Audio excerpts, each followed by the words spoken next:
Hi అండి. ఈరోజు recipe వచ్చేసి చేపల పులుసు. పల్లెటూరు స్టైల్‌లో పచ్చి మామిడికాయ ఏసి చేపల పులుసు చేశాను. ఒకసారి మీరు ఇలా ట్రై చేయండి. మామూలుగా చింతపండు పులుసు అన్నా వేస్తారు, లేదా మామిడికాయ అన్నా వేసి చేపల పులుసు చేస్తారు. ఒకసారి నేను చూపిస్తున్నట్లుగా 2 వేసి ఇలా ట్రై చేయండి. టేస్ట్ అయితే చాలా బావుంటది. ముందుగా ఆయిల్ ఏసేసుకొని అందులోకి ఆవాలు, కరివేపాకు యాడ్ చేసుకోవాలి. యాడ్ చేసుకొని ముందుగా తరిగి పెట్టుకున్న ఉల్లిపాయ ముక్కల్ని కూడా యాడ్ చేసేసుకొని వీటిని బాగా వేయించుకోవాలి.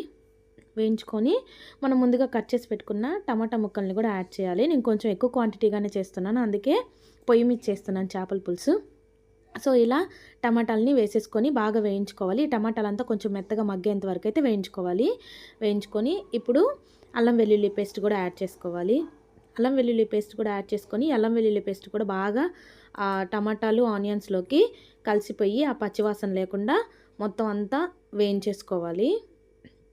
వేయించేసుకొని మనం ముందు తరిగి పెట్టుకున్న కోసి పెట్టుకున్న పచ్చిమామిడికాయ ముక్కల్ని కూడా యాడ్ చేసేస్తున్నాను.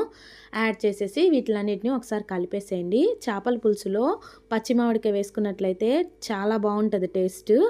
చేప ముక్కలు లేకపోయినా పచ్చిమామిడికాయతోనే తినేసేయచ్చు, అంత బాగుంటుంది. సో ఎప్పుడు చేపల పులుసు చేసినా మామిడికాయ వేసి ట్రై చేయండి, చాలా బాగుంటుంది టేస్ట్.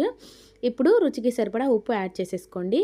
ఉప్పు యాడ్ చేసేసుకొని ఒకసారి కలిపేసి ఇప్పుడు కారం కూడా యాడ్ చేసేస్తున్నాను. కారం కొంచెం ఎక్కువగానే పడుతుందండి. చేపల పులుసు ఎప్పుడు చేసుకున్నా కానీ ఆ నీచు వాసన లేకుండా మనకి టేస్టీగా రావాలంటే కొంచెం కారం ఎక్కువగానే వేసుకోవాలి. అదే కాకుండా ఈ కర్రీలో మనం పచ్చిమామిడికాయ యాడ్ చేస్తున్నాము. పుల్లగా ఉంటుంది, బాగా పుల్లగా ఉండే పచ్చిమామిడికాయని యాడ్ చేసాము. అలాగే చింతపండు పులుసును కూడా యాడ్ చేస్తాం కాబట్టి కారం కొంచెం ఎక్కువే పడుతుంది. ఈ పులుపు ఏంటంటే కారాన్ని తగ్గిచ్చేస్తుంది. సో అందుకని ఎప్పుడు చేపల పులుసు చేసుకున్నా మామిడికాయ కానీ చింతపండు పులుసు కానీ యాడ్ చేస్తున్నట్లయితే కొంచెం కారం ఎక్కువగా వేసుకున్నట్లయితే మనకి కర్రీ అనేది చాలా టేస్టీగా ఉంటుంది. ఇప్పుడు మనం ముందుగా నానబెట్టుకున్న చింతపండుని అయితే బాగా కలిపేసుకొని ఆ వాటర్ని ఇప్పుడు మనం వేయించుకున్న టమాటా గుజ్జులోకి అయితే యాడ్ చేసేసుకోవాలి. యాడ్ చేసేసుకొని ఒకసారి మొత్తం అంతా కలిపేసి ఈ టైంలోనే ఉప్పు సరిపోయిందా లేదా అని కూడా చూసుకోవాలి. ఎందుకంటే మళ్ళీ మనం చేప ముక్కలు వేసిన తర్వాత ఎక్కువగా కలబెట్టడానికి పాసిబిలిటీ ఉండదు, ముక్కలు అనేవి చెదిరిపోతాయి. కాబట్టి ముందుగానే ఉప్పు చూసుకోవాలి.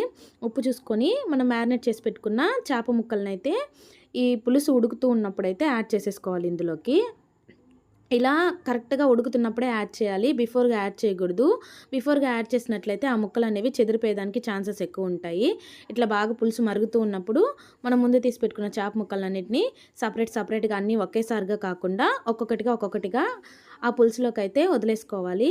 అలా వదిలేసుకొని ఒక 1/2 అవర్ లేదా 15 మినిట్స్ అయితే సన్న మంట మీదే కుక్ చేసుకోవాలి. కుక్ చేసుకున్నట్లయితే చేప కరెక్ట్గా ఉడుకుతుంది, చెదిరిపోకుండా ఉంటుంది. ఛానల్ ఎవరైనా సబ్స్క్రైబ్ చేసుకోకపోతే సబ్స్క్రైబ్ చేసుకోండి.